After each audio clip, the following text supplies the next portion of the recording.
On va écouter ce qu'il a à dire. Mais ouais, la BFM TV, ils ont fait une édition spéciale. D'ailleurs,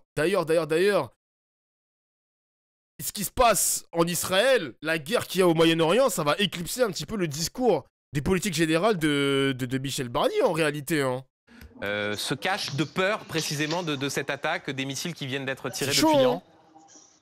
Ah, c'est plus que ça. C'est-à-dire que depuis maintenant des dizaines de minutes, nous sommes sous le feu des missiles et des alertes. Ah, mais il est en Israël, lui. Je suis actuellement à l'abri avec les voisins de mon immeuble. Là. Je crois que la dernière alerte semble être passée. Je vais pouvoir peut-être rentrer.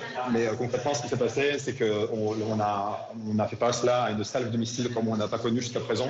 Les murs ont tremblé, les bruits d'explosion étaient très différents. Ah ouais, à droite, les mecs, on voit les images des missiles qui tombent là sur Israël. Des attaques qu'on a connues jusqu'à présent, que ce soit les roquettes du Liban ou les roquettes de Gaza, c'était clairement des interceptions d'un type différent, parce que c'est des missiles balistiques venaient d'Iran.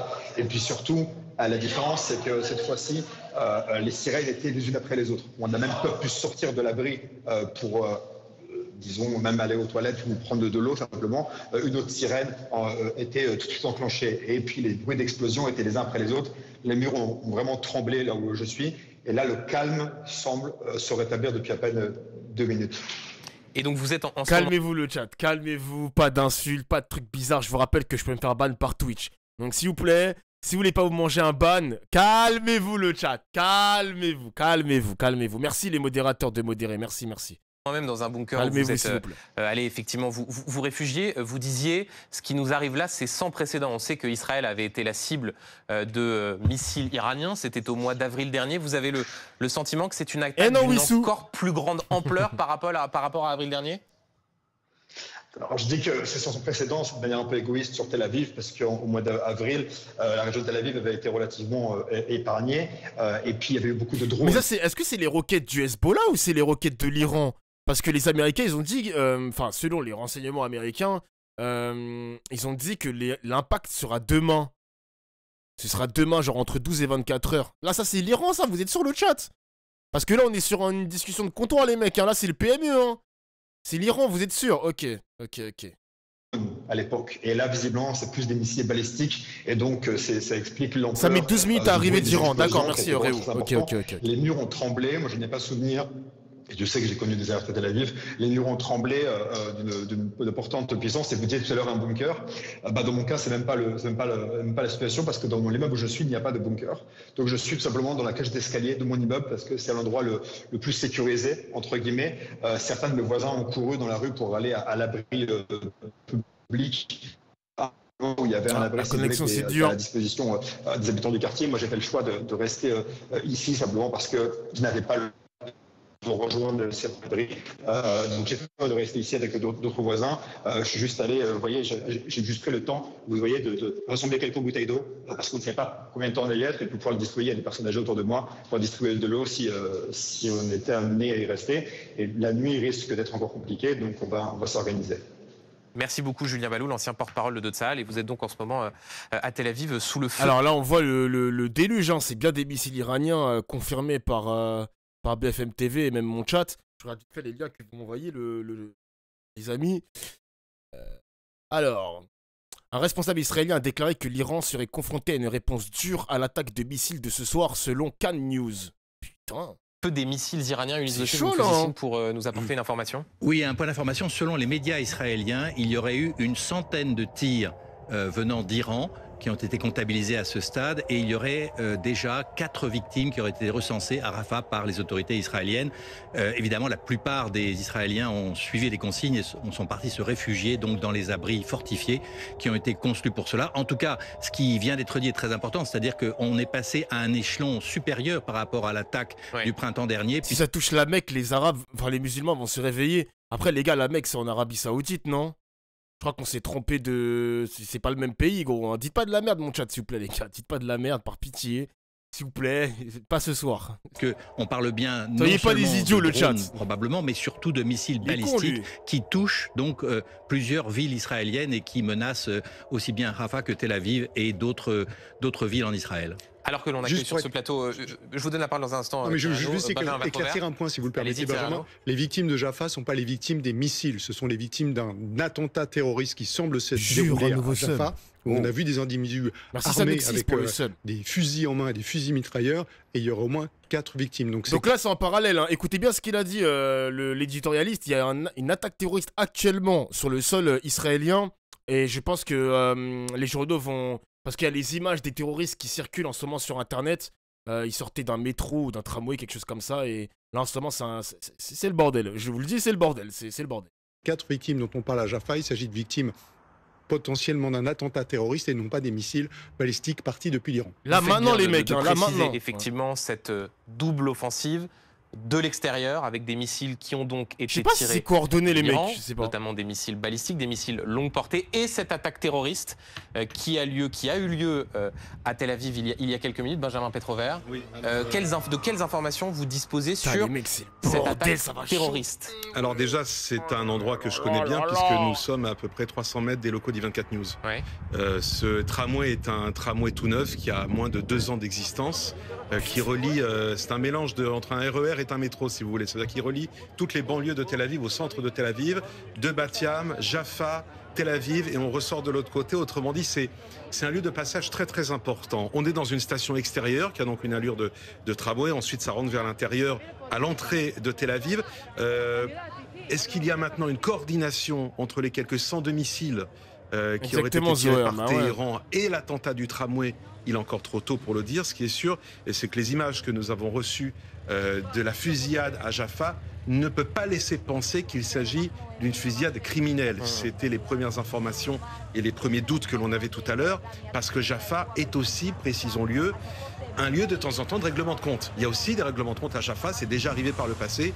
On a vu des magasins exploser ou brûler, parce qu'il y a aussi une vilaine nuit à Jaffa, si vous voulez, qui concerne certains trafics dont je préfère ne pas parler ici. Visiblement, ce n'est pas de cela dont il s'agit. C'est quoi, c'est trafic de drogue ou quoi? Alors il y a le colonel là, ce petit con là, on va écouter ce qu'il a à dire vite fait. Bonsoir colonel Rafovitch. Bonsoir. Porte-parole de l'armée israélienne. On évoquait hier soir sur ce même plateau la perspective d'une offensive terrestre de l'armée israélienne au Liban. Ce soir, c'est Israël qui est frappé en son cœur avec ces missiles qui sont tirés d'Iran. De quelles informations vous disposez sur l'ampleur de cette attaque et ces missiles balistiques qui sont tirés d'Iran vers l'État d'Israël?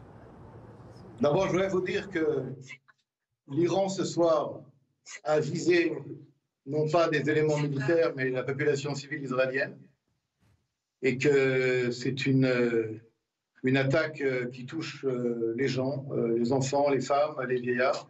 Moi-même, je suis retrouvé sur la route venant du Nord, dans un abri avec des dizaines d'Israéliens derrière moi. Avec moi. Mais là, c'est des images en direct ou pas? Parce que là, on dirait que c'est une caméra qui tourne en continu. Il se prend des salves de missiles de fou furieux. C'est assez aussi de sa part. Hein. Merci de le dire, le chat. Il y a encore des alertes, mais il est clair que ce qui s'est passé va obliger Israël à réagir. Putain. C'est-à-dire la vengeance, œil pour œil, dent pour dent. Vous parlez, est-on, au fond, colonel Rafovitch, on parlait de la question de la possibilité que ce conflit entre le Hezbollah et Israël se transforme en guerre régionale. Est-on à la veille d'une guerre régionale, d'une guerre totale au Proche-Orient? Je ne sais pas. Vous savez, là, dans ce parlant, vous voyez, dans un abri avec des gens. Mais il est clair que c'est une situation qui est, pour les Israéliens, sans précédent. Les Iraniens ont tiré des centaines de missiles balistiques. Encore une fois, tout ceci doit être vérifié. Mais le fait qu'Israël soit attaqué par le Hezbollah ou par le Hamas au sud n'a rien à voir avec des réactions d'État qui ne veulent pas simplement que l'État d'Israël existe. On le voit encore ce soir. Mais nous sommes là, bien là. Nous sommes là pour toujours. En tout cas, je dis ça vers nos ennemis, évidemment. Je dis également à nos amis qui parfois ont du mal à comprendre dans quelle situation nous nous trouvons. Israël a le droit de se défendre, mais Israël a le droit aussi de gagner contre ses ennemis. Et à un moment donné, il va falloir aussi que nos amis, que nous respectons et que nous voyons comme des alliés, évidemment, en Europe, aux États-Unis, comprennent la situation. Deux questions très précises avec vous. D'ailleurs, petite parenthèse, les mecs, vite fait, j'ai vu que ça a été démenti, l'incursion terrestre de l'armée israélienne dans le territoire libanais, parce que je vous rappelle qu'il y a des militaires français qui surveillent la frontière israélo-libanaise. Donc, moi, je sais pas s'ils vont les laisser passer en mode rentrer dans le territoire, nous on fait rien. Je suis curieux, franchement, je suis curieux. Il n'y a pas eu d'incursion, donc ça a été confirmé par les militaires de l'ONU, et ça a été confirmé aussi par l'armée libanaise elle-même. Donc pour l'instant, pas d'incursion de la part de l'armée israélienne dans le territoire libanais. La première, est-ce que vous avez des informations Il y a des nouvelles informations qui tombent là. Attendez, je regarde. En termes de pertes civiles du côté d'Israël à la suite de cette pluie de missiles iraniens? Non, d'abord, l'événement n'est pas encore terminé, il y a encore des alertes. Ouais. Et donc, c'est un peu trop tôt pour en traiter les bilans. Vous entendez, on va regarder après, les mecs, on va regarder après. Les réactions, donc faut attendre. Wesh. Et une deuxième question précise, colonel Rafovitch.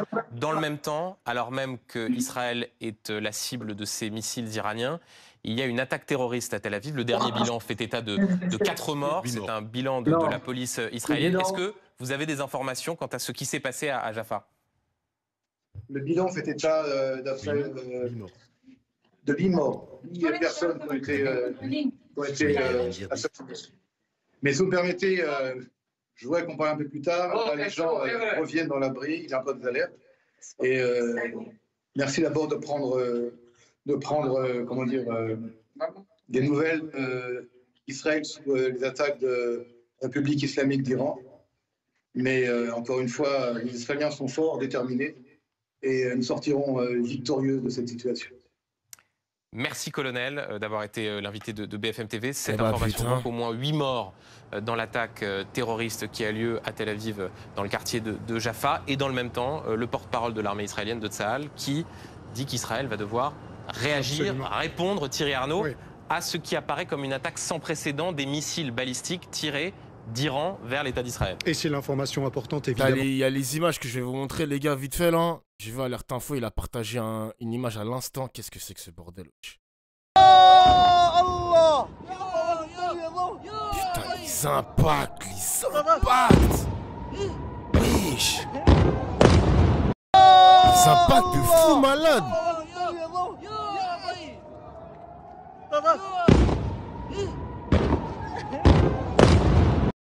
Putain, c'est ouf, wesh. Ouais, on dirait une météorite, ma gueule. On dirait une météorite, gros. Wow. Attends, on va retourner sur BFM. Benjamin retiré de ce que l'on vient d'entendre parce que on semble malheureusement à l'engrenage que l'on redoutait. Une attaque iranienne. Israël va devoir réagir, va réagir à dire Rafovitch, sans évidemment vouloir nous dire de quelle manière, avec quelle ampleur et avec quel type d'opération. Mais on voit bien que là, les choses sont en train de s'envenimer, de se généraliser. Et s'il y a réplique israélienne visant directement l'Iran, on va évidemment passer à une nouvelle phase de ce conflit. Bonsoir Christian Macarian. Éditorialiste. C'est qui? Éditorialiste de qui? De quoi? Ah, Le Point. Je vais voir s'il y a de nouvelles têtes, de nouvelles informations. Je sais pas. Ça, on n'a pas grand-chose. Mais tendu.